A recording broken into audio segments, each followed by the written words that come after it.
After having a baby, you're often stressed, sleep deprived, and not always the nicest person to be around. Just ask your spouse. If marriage feels harder these days, you are not alone. Research shows it's a common struggle that many couples face in early parenthood. So how can you get past some of the most common challenges? And what are some signs that you should actually seek professional counseling to address deeper issues? This is Newbies. He's gorgeous. It's a girl. Surprise! The whole family's here! So when are you having the next one? It's just poop. Ready for another? Wow, you look really tired. Ready to go back to work? Yellow poop? Seriously? Did you sterilize this? Sex? Now? You've got to be joking. You should sleep when the baby sleeps. She doesn't look anything like you. I thought you already had your baby. I did. Babies don't come with instructions, so there's Newbies, helping new moms and new babies through the first year. Welcome to Newbies, listeners. Newbies is your online on-the-go support group guiding new mothers through their baby's first year. I'm Natalie Gross, mom to a 3-year-old boy and a baby girl. We've got a great show today talking about marriage and how it changes after having a baby.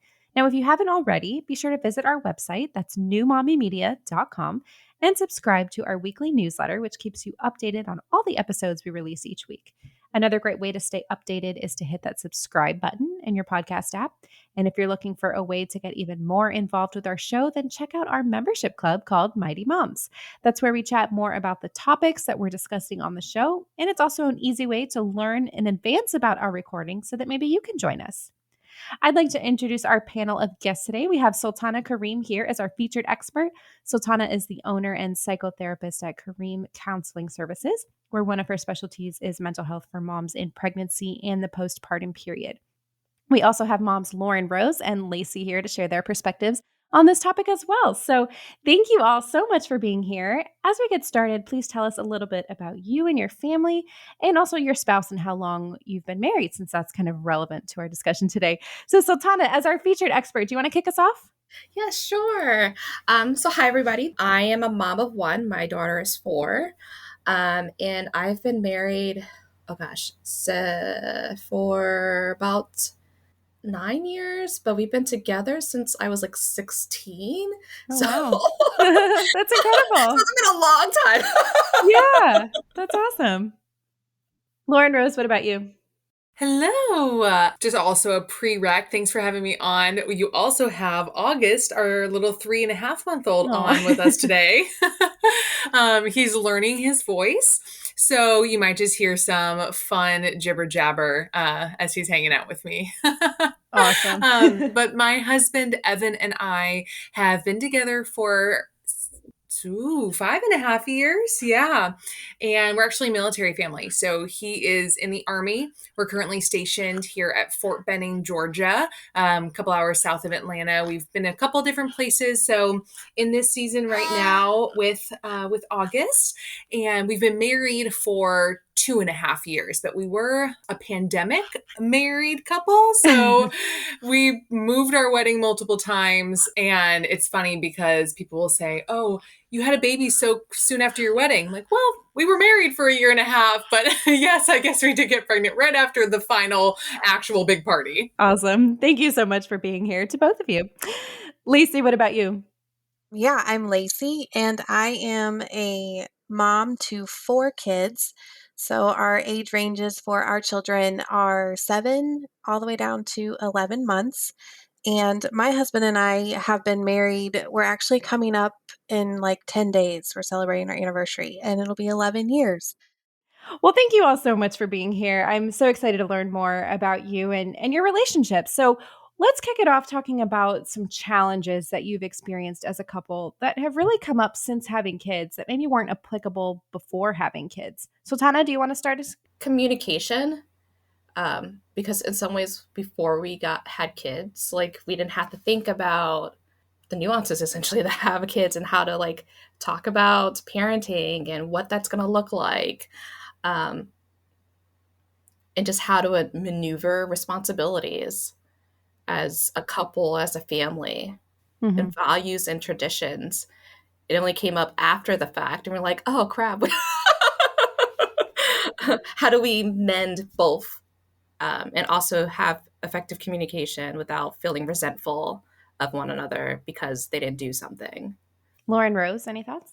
I think specifically, even within communication, communicating priorities, because at least for us, since it is so new, just like what we each need to get done in a day or in a week, we'll sit down and be like, okay, what does our week look like?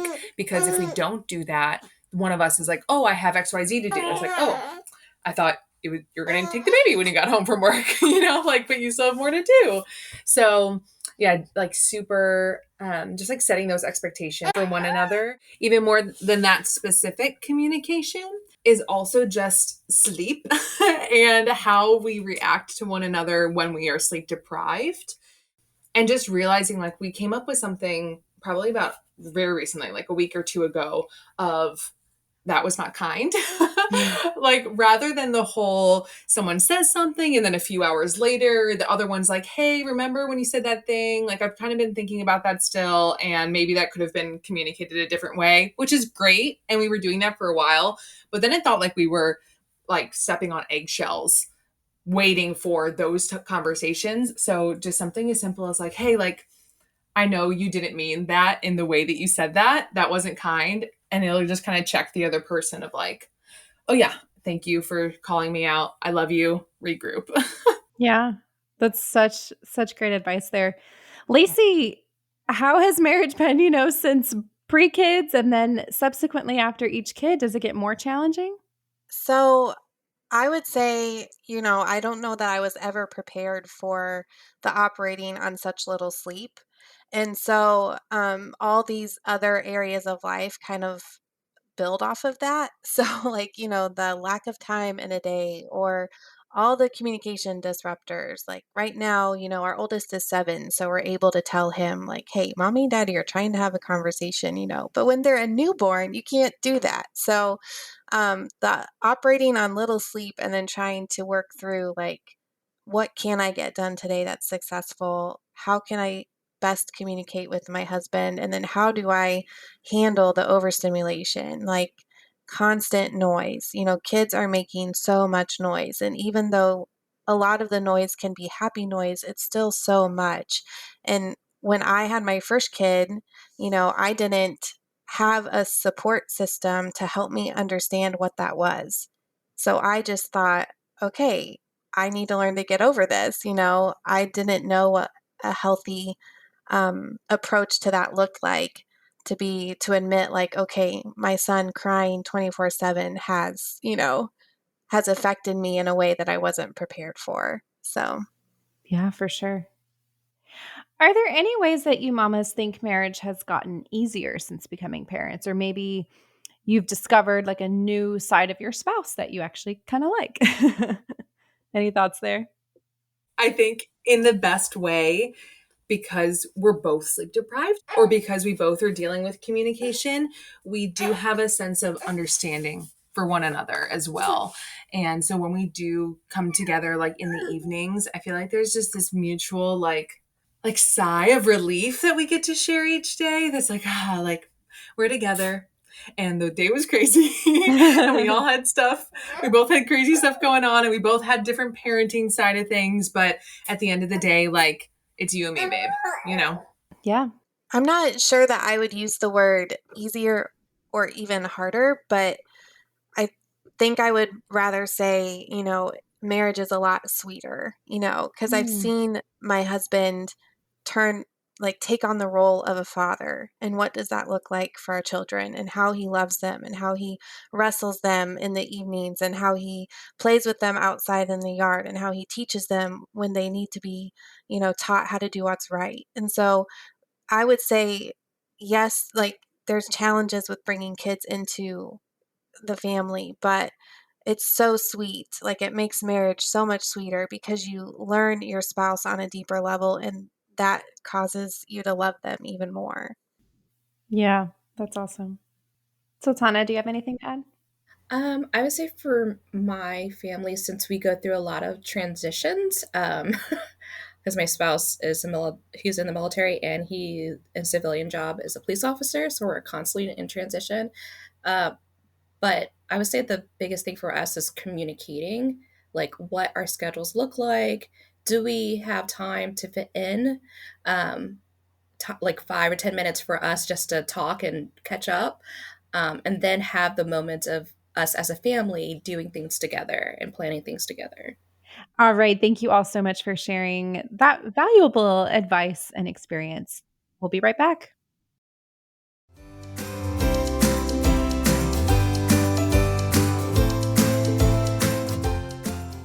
All right, today on Newbies, we are continuing our talk about marriage. And of course, you've already met our featured guest, Sultana Kareem. Sultana, are marital issues a common struggle for new moms that you work with? I would say yes. And there's four common struggles that I hear. One is managing responsibilities for caring for baby and household responsibility.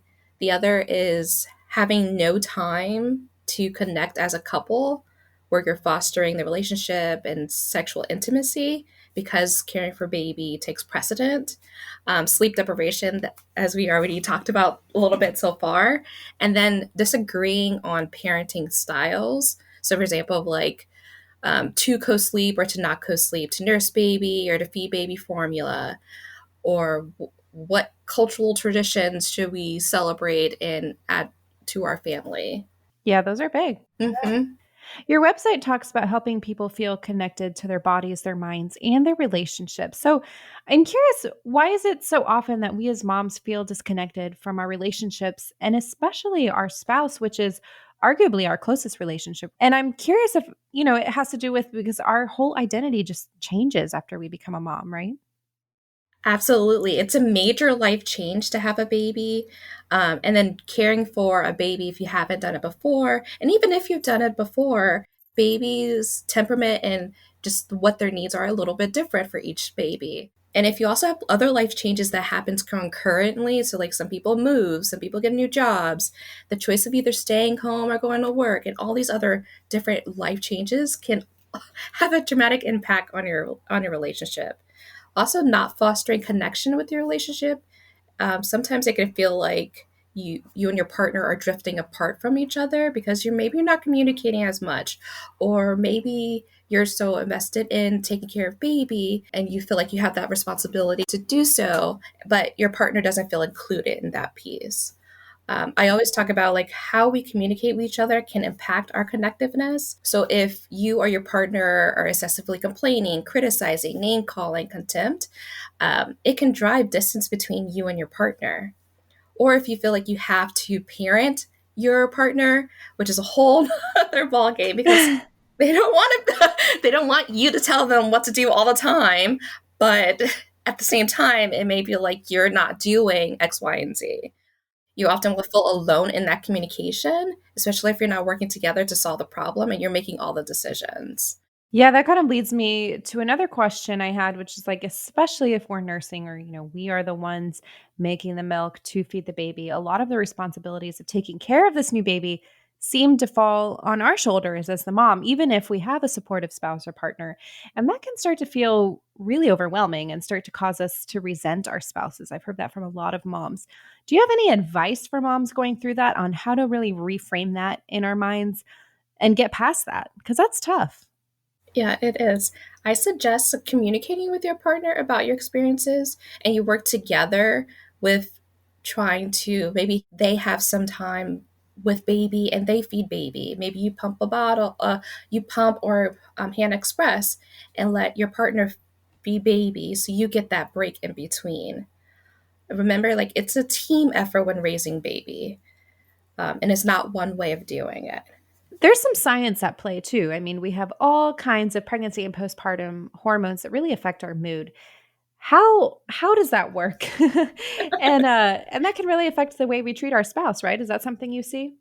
Yes, and hormones are usually not the only one that impact our mood, and how we treat others, including our spouses. I believe it's multifaceted. So yes, hormone, but a combination of like physical and medical factors play a role. So like, are you taking care of your basic hygiene, like taking a shower, washing your hair, washing your face, brushing your teeth? Are you eating nutritional food, staying hydrated? Was there medical complication during pregnancy or postpartum that needs to be addressed? What about also psychological and emotional factors? Did you struggle with your mental health prior to pregnancy? Or are you struggling now as pregnant or postpartum with a perinatal mood and anxiety disorder? Do you have difficulty with transition and changes? Can also play another role, as well as traumatic experiences. I can go on. Um, Social environmental factors. Do you have a support system, and what does that support system look like? Can that support system be there for you for tangible things, such as during the day you need someone to take baby for a couple hours so you can have some alone time? Is your environment safe? And how did you learn how to be in relationships? Because oftentimes when I talk with my clients, we talk about their childhood experiences and their first relationships, which are their parents and caregivers, and how did they interact? Because tells how we act and interact with our partners and people in our support system. Another aspect is financial and spiritual factors, as well as occupational, the choice of whether to stay home or being a working parent, and the changes and nuances that come with that. Mhm. What advice would you give to couples before having kids about how to make sure their marriage is ready for that big change? I suggest that they talk to each other. Either they work it out together or they find a couples therapist to help them navigate parenthood as a couple. So, who will be responsible for what? How to communicate, compromise, and negotiate. What does parenting look like for you, including like your values, traditions, ideas about sleep, feeding baby, attending to baby's needs, the co regulation and fostering connection with baby? What does that look like for you? How to create time for each other as a couple, and understanding the nuances that comes in pregnancy and postpartum, because like I mentioned earlier, it's not just hormones, it's a transformation that the birthing person experience, as well as the family system also experience. And how do they cope with changes in transition, and how do they support each other in times of stress? And maybe they need to learn coping skills to manage stress personally, but also as a couple. Well, thank you so much for sharing this important information. We're going to take another quick break and then continue our conversation with our moms.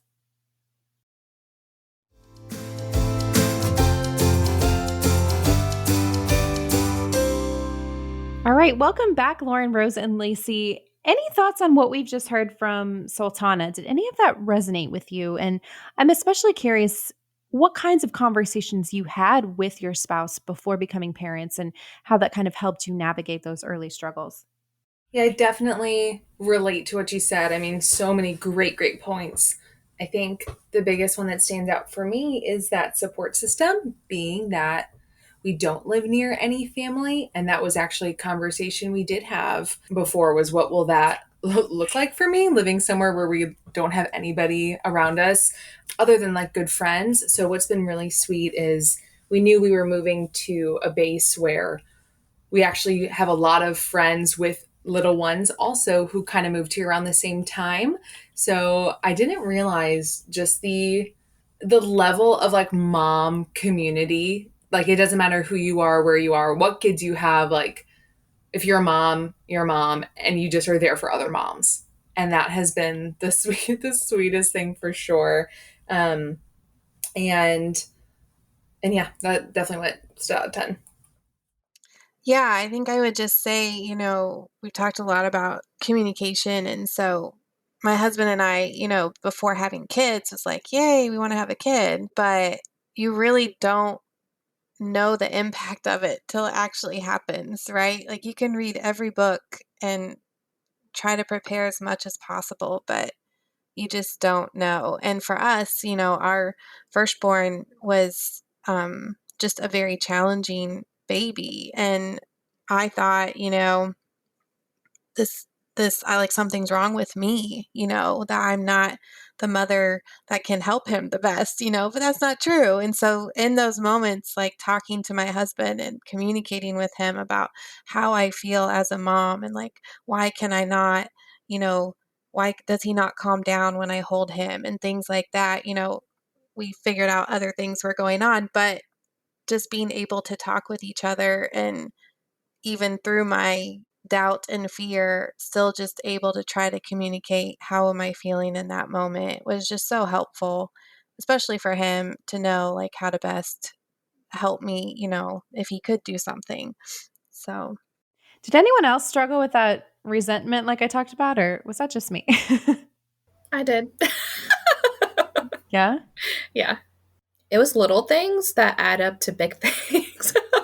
um, Whether it's like he left the dishes out and he didn't put his dishes in the sink, or um, he changed the baby's diaper but didn't put the diaper in the trash, or Oh, didn't yeah. wipe a certain way.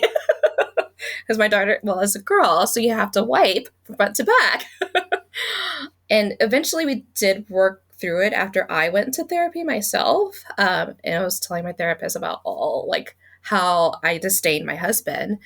And she recommended I read a book. I forget what it's called. Um, I forget what it's called. But I read the book. It was very much talking about how sometimes we expect our spouses to always read our minds and to do things that we want them to do in the way that we want them to do it. And they have to learn how to do certain things themselves. And talking to my spouse, well, like after time in therapy and reading that book, talking to him like, hey, I read this book and this is what I got from it. And how can we work on this? Because I'm angry all the time with you. So relatable. Yes. I also think there's a level, and I don't know if this is scientific or not, but we, like Sultana said, we're the ones with the hormone changes, and we're the ones, who grew the baby, and who we have these instincts. Not that the men and our spouses don't have instincts, right? Like, of course they do. Like, I trust my husband with my baby 100%, but it's this like gut of, oh, I know that cry. Like, I know what that is. Or if he's doing something, I'm like, have you tried XYZ yet? Yeah. And he's tried X and Y, but not Z. And that's not his fault that he hasn't. It's just that he doesn't learn that because he's not home all day with the baby either. And so I think also just trying to have that perspective of he knows he's not the mom. Like, he knows he doesn't have all those same like relationships with baby either. And so I think that's to wrap it around to like the easier or the sweeter parts that we were talking about earlier is that, we go through so much. Yeah. They do, but in a different way. Yeah. And we have to allow them to have those times to learn baby, just like we spend so much time with baby. They have to learn it too. And we have to step away. Yeah, I'm not sure that I would call it resentment, but I just think it's more like when I don't get enough sleep, I'm real short, real quick. So just knowing that and having to apologize a lot, just like, I'm sorry, I know I was too short there, but things that wouldn't normally bother me do. And yeah, I think it's just, that's motherhood, Yeah. Yeah. Sultana, I think a lot of people think of couples therapy as something you do if your marriage is really in trouble. Sounds like a lot of us have, shared struggles in this, and communication has obviously come up many, many times. Are there counselors who specialize in these types of parenthood struggles? And what are some signs that maybe you're fighting a little bit more than normal? So it's time to get that kind of outside help. It's a myth that you go to couples therapy when it's the last straw or your relationship is in trouble. I like to think of couples therapy as more preventive and a resource to help families navigate parenthood. I would say any couples therapist, but especially those who specialize in perinatal mental health and does couple therapy, would be the best combination of the two. Couples therapy can help couples through adjusting from being a couple to a family of three, or even adjusting when there's additional children into the home. Because routines will constantly change as a new member is added to the family system. Um, Talking about what parenting means based on your cultural tradition beliefs, how to co-parent and understand how to work together in stressful situations, whether it's the lack of sleep or the long list of to-do things that must get done for that day. Setting boundaries and communication with each other is very important. Finding your identity. beyond just being a mom or just being a spouse, who are you in this new role, and finding yourself in that and making time for your needs. So both you and your partner have your own separate needs, but also having those time for those, but also have time for you both as a couple, and then the needs of everyone in the whole family system. Understanding perinatal mood and anxiety disorders, which consist of depression, anxiety, PTSD, OCD, bipolar disorder, OCD, panic disorder, all of these nuances that could potentially happen for a person experiencing pregnancy or postpartum. And then how do you connect as a couple? And there are different ways to do that. But sometimes couples get stuck on, well, we have a baby and we have all these things to do. How do we fit time just to be us? Well, as we wrap up here, does anyone have any advice for new moms listening who may be struggling in this area right now in their marriage and their relationship? Yeah, I think at the end of the day, like, you know your baby and you know your partner, and you can get advice from everybody everywhere, and you can read every book and listen to all the podcasts, but like, you just know. We were talking about this at church yesterday, actually, about how, what were some best advice you were given, or the way you thought it was going to be before baby, but then, like, I know I do things differently than I did. I thought I would, because I read the certain books and we're like, oh, we're definitely going to like be these parents. Or like, we're definitely going to follow these like hard and fast rules. But I learned that that wasn't what was best for August in those moments either. So that's my advice, is like, you know more than you think you do as soon as baby shows up. Yeah, just from, you know, the marriage perspective, especially when you have a newborn, they go with you pretty much everywhere you go. We have 4 kids now, so we went on a date night the other night and our 11-month-old went with us, and it still felt like a date because we were, down 3 kids. So when they're newborn, they go with you. They can usually just sleep and hang out, and so you can still feel like it's a date. But a lot of times during that season, we take advantage of, well, even now, we'll do a later dinner, and like he'll bring it home and then we play games together, and like we connect in that way, especially if you don't have like a babysitter you can call on, or whatever that, whoever you might have that watches your kids, like if you're not near family or whatever that looks like. There's other ways to connect. And then I would just say, make time for each other, but don't wait till the end of the day to do that. Because if you do, you're going to be too tired. A lot of times just to say, I've had a long day and I'm done, but make time for each other. Don't wait till the last thing to do that. So, Great point. Sultana, any last thoughts here? I would say that relationships are a give and take. And how do you fill each other's cup and express love to each other? I like to talk about like the love languages. Do you know your partner's love language and how they accept and appreciate love? Do you even know your own? Start there and then talk about your partner's. But just, I would say, support each other. If you need help, there is help out there to really problem solve any difficulties that you're having in terms of communication, in terms of boundaries, all these different nuances that I mentioned earlier. There are people that can help you, and it's a third party who's not within that relationship that can help guide you in the relationship that you're in, so have better outcomes. Well, thank you so much to all of you, Sultana, Lacey, Lauren, Rose, and August, for joining me today. Listeners, you can find out more about Sultana's work at karimcounseling.org. That's KARIM counseling.org. Also, check out newmommymedia.com, where we have all of our podcast episodes, plus videos and more.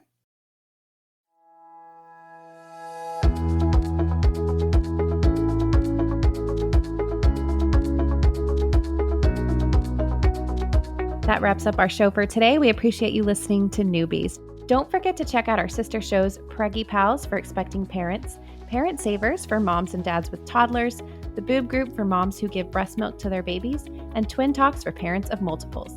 Thanks for listening to Newbies, your go-to source for new moms and new babies.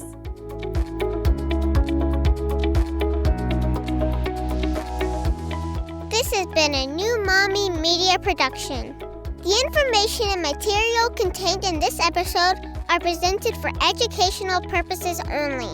Statements and opinions expressed in this episode are not necessarily those of New Mommy Media and should not be considered facts. While such information and materials are believed to be accurate, it is not intended to replace or substitute for professional medical advice or care, and should not be used for diagnosing or treating healthcare problem or disease or prescribing any medication. If you have questions or concerns regarding your physical or mental health or the health of your baby, please seek assistance from a qualified healthcare provider.